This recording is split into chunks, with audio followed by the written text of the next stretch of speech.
She wasn't born into royalty. She didn't come with riches, armies, or power.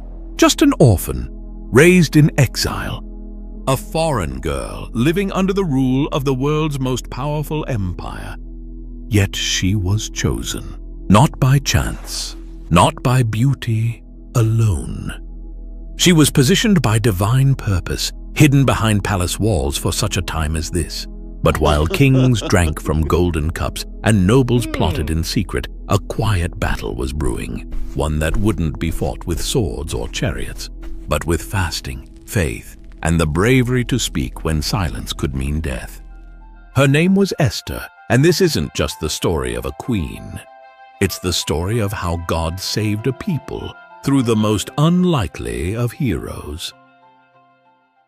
In the days of King Xerxes, who ruled over 127 provinces from India to Ethiopia, his power stretched across the known world.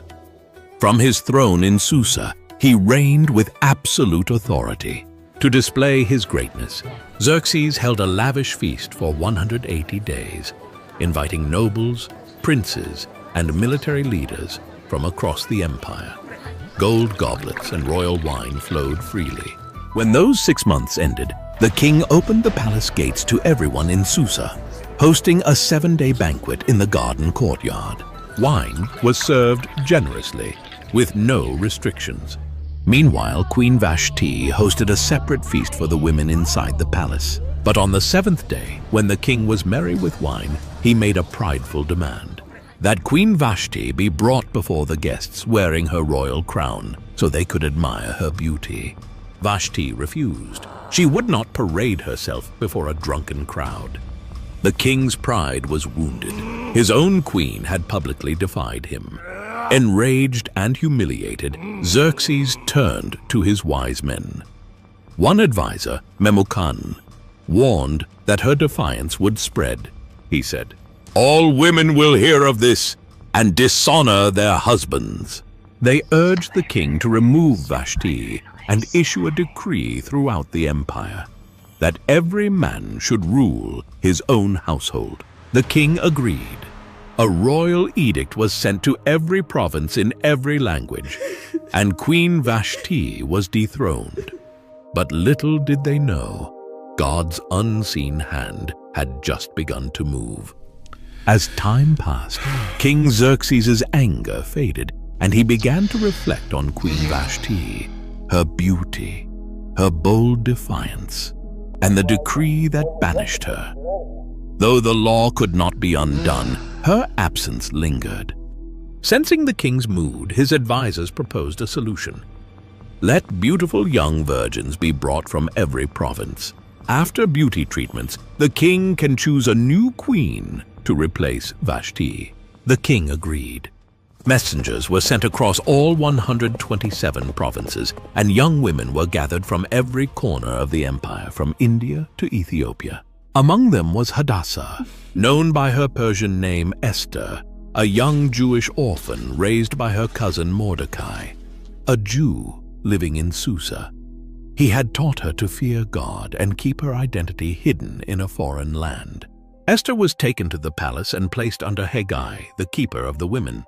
Immediately, she stood out, not by demanding luxury, but through humility and grace. God gave her favor in everyone's eyes, especially Haggai's. For 12 months, Esther, like all the women, was prepared for her one appearance before the king. When her time came, she entered the king's presence with quiet dignity and strength. And when Xerxes saw her, he was captivated. The king loved Esther more than all the other women. She won his favor, and he placed the royal crown on her head, making her queen in place of Vashti. A royal banquet was held in her honor, a holiday was proclaimed, and gifts were sent across the empire. But no one knew she was a Jew. No one knew God had just placed his servant in the palace, not to be served, but to stand in the gap for his people. Esther continued to live quietly in the king's house, still following the instructions of Mordecai, just as she had when he raised her as a child. Mordecai, meanwhile, spent his days at the king's gate, a place where the city's business was conducted. and where royal officials and servants gathered. Though he was no nobleman, God had placed him there with purpose.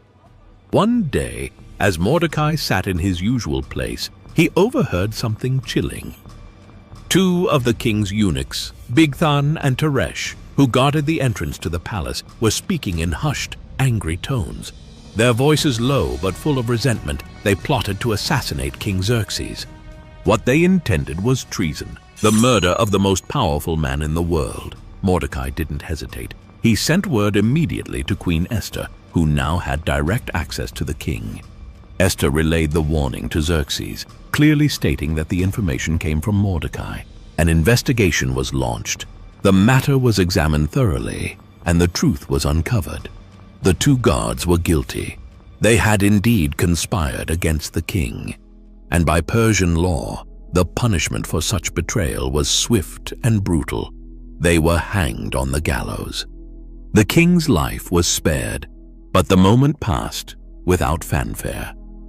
Mordecai's role in exposing the plot was recorded in the Book of the Chronicles, a royal record of significant events kept in the king's presence. But strangely, no reward was given, no public honor, no recognition, no title, just a name in a book, quietly inked into the records of the empire.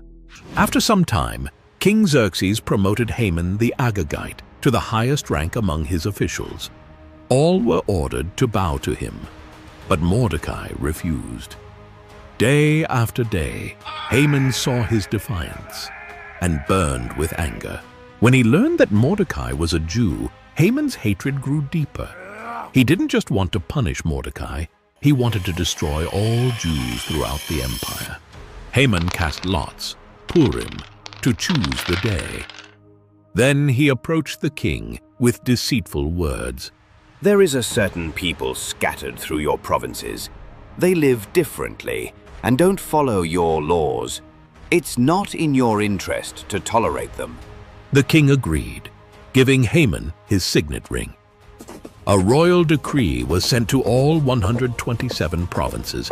On the 13th day of the 12th month, every Jew, young and old, was to be killed. As the couriers spread the message, Susa fell into confusion. Mourning broke out among the Jews. When Mordecai learned of the decree, he tore his clothes, put on sackcloth and ashes, and wept bitterly in the streets of Susa. Across the empire, Jews fasted, mourned, and cried out as their destruction had been sealed. When Esther heard Mordecai was in mourning, she sent a messenger to him to find out why. Through the messenger, Mordecai urged her to go before the king and plead for her people. But Esther was afraid. She replied, "No one may approach the king without being summoned. The penalty is death, unless he holds out the golden scepter. And I haven't been called for 30 days. Mordecai's answer to the messenger was bold. Do not think you will escape in the palace. If you stay silent, deliverance will come from somewhere else, but you and your family will perish. And who knows? Perhaps you were made queen for such a time as this." Esther's fear gave way to faith. She replied, Go, gather all the Jews in Susa, fast for me for 3 days. I will go to the king, even if it costs me my life. If I perish, I perish. On the third day, dressed in her royal robes, Esther courageously entered the inner court of the palace. The king saw her standing there and extended the golden scepter toward her. With relief and hope, Esther touched the tip of the scepter. Then the king asked warmly, "What is your request, Queen Esther? Even up to half the kingdom, it will be granted." Esther replied, If it pleases the king, come to a banquet I have prepared for you and Haman. The king smiled, intrigued by her invitation, and readily agreed. And both he and Haman attended Esther's banquet. Yet, throughout the meal, Esther did not speak of her petition. Instead, she observed the king closely, her eyes searching for the right moment. Before the meal ended, Esther extended another invitation. Please come again tomorrow. and then I will share my true request. The king's interest deepened, and Haman's curiosity grew, both eager and uncertain about what Esther's plea might be. That night, King Xerxes lay awake, restless and troubled. Nothing could soothe his mind, not the royal wine, nor the comforts of his palace. Desperate for distraction, he ordered his servants to bring the Book of the Chronicles, the official record of the kingdom's events. As the scribes read, the king's eyes caught a long-forgotten entry: Mordecai's name.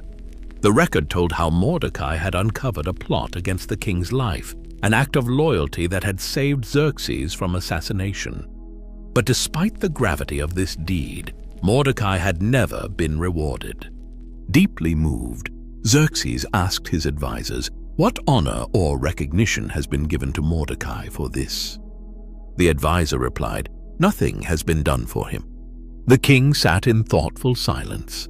How could such loyalty go unrewarded? At that very moment, Haman entered the palace, intending to ask the king for permission to hang Mordecai on a gallows he had built. But before he could speak, the king summoned him in. "Haman," the king said, "what should be done for the man the king delights to honor?" Puffed up with arrogance, Haman imagined the king meant him. He responded with a detailed plan. Let the man be clothed in the king's royal robes, which the king himself has worn. Let a royal crown be placed on his head, and let him be led on the king's own horse through the city streets. A noble official should ride before him, proclaiming, "This is what is done for the man the king delights to honor." The king smiled and said, "Go at once. Do everything you have suggested for Mordecai the Jew, who sits at the king's gate. Do not neglect anything." Haman's face turned pale, his heart pounding with dread. He was forced to carry out the honor he had planned for himself, but instead it was given to his enemy. Humbled and bitter, Haman led Mordecai through the city streets, proclaiming his honor just as he had described. When he returned home, his spirit was crushed. He told his wife and friends everything that had happened, his anger and humiliation clear. They warned him, "If Mordecai is of Jewish origin, you will not stand against him. You will surely come to ruin." And so Haman's plot to destroy the Jews grew darker, but his pride had already been wounded by the king's unexpected favor toward Mordecai. At the second banquet Esther had prepared, the king and Haman took their seats once again beside the queen. King Xerxes looked at her intently and asked once more, "What is your request, Queen Esther? Speak, for your wish shall be granted, even to half the kingdom." With courage and conviction, Esther spoke her heart. If I have found favor in your sight, O king, and if it pleases you, grant me my life. This is my petition, and spare my people. This is my request. The king's expression shifted, a flash of shock crossing his face. Esther continued, For we have been sold, distressed, I and my people, to be destroyed, killed, and annihilated. Had we merely been sold as slaves and servants, I would have kept silent, for no such distress would justify troubling the king. The king's face darkened in shock and anger. He demanded, "Who is he, and where is the man who would dare do such a thing?" Esther pointed to Haman, saying, The adversary and enemy is this wicked man. Enraged beyond measure, King Xerxes rose and left the banquet hall to cool his fury. Meanwhile, Haman was terrified. Seeing the king's anger and realizing his plot had been exposed, he rushed to beg Esther for mercy. In desperation, he fell on the couch where Esther was reclining. He clung to her, pleading for his life. At that moment, King Xerxes returned suddenly. He saw Haman clinging to Esther and shouted, "Will he even assault the queen while I am in the house?" The king's guards seized Haman, and he was swiftly led away and hanged on the very gallows he had prepared for Mordecai. Thus, the plans of the wicked were overturned in a single moment, and justice was served. After Haman was hanged, King Xerxes gave his entire estate to Queen Esther. She, in turn, appointed Mordecai over it. The king also removed his signet ring, once given to Haman, and placed it on Mordecai's hand, giving him royal authority. But the danger wasn't over. Though Haman was dead, his decree remained law. In Persia, a royal edict sealed with the king's ring could not be revoked, not even by the king himself. The day of destruction against the Jews still loomed on the calendar, the 13th day of the 12th month. So Esther once again approached the king. This time not for her life, but for the life of her people. How can I bear to see disaster fall on my people? She pleaded. King Xerxes granted permission for a new decree to be written, one that would counter the first. Mordecai quickly summoned the royal scribes and wrote in the king's name, "The Jews in every city have the right to assemble and defend themselves. They may destroy anyone who attacks them and take their enemies' goods if needed." This decree was sent out swiftly to all 127 provinces in every language, sealed with the king's ring. As it spread, hope was revived. Where there had been mourning, now there was light and gladness. On the appointed day, the Jews stood united across the empire. With royal protection and newfound courage, they rose up and defeated their enemies. In Susa, 800 attackers were struck down, including Haman's 10 sons, notorious men who had stood by their father's wicked plans, who were later hanged at Esther's request. Esther also asked for one more day of defense in Susa, and the king granted it. Across the empire, 75,000 enemies were defeated. Yet again, the Jews took no plunder. Their fight was for survival, not gain. It was not a day of greed. It was a day of justice. When the battle was over, the people rested, and what began as a day of dread became a day of victory and celebration. To remember their deliverance, the Jews established a yearly celebration called Purim, named after the lots Haman had cast to plan their destruction, now a symbol of God's reversal. Every year on the 14th and 15th of Adar, they would feast, rejoice, send gifts to one another, and give generously to the poor. A day that was once marked for death became a day of life. Mordecai was honored throughout the empire, clothed in royal blue and white, second only to King Xerxes. But it wasn't his power that made him great. It was his heart.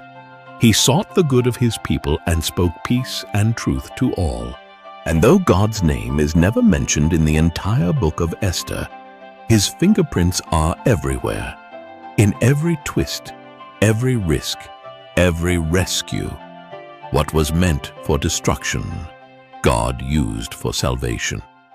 The story of Esther reminds us, even when God seems silent, he is never absent.